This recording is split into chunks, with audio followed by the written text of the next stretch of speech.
How to fix Spotify login error on Android phone. Hello guys, in today's video I'm gonna show you how to fix Spotify login error on Android phone. First open settings and then go to apps and apps again, and here we'll find Spotify. Click on it, and now all you need to do, just click this one here for stop and go to data usage.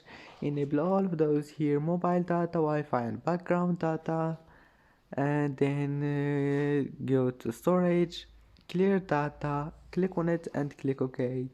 And now just go back and try again, and if that doesn't fix your problem, just restart your phone and try again, and your problem must be fixed. And that's it for today's video. If you like this video, don't forget like and don't forget subscribe, and thank you for watching this video until the end, and see you in the next video.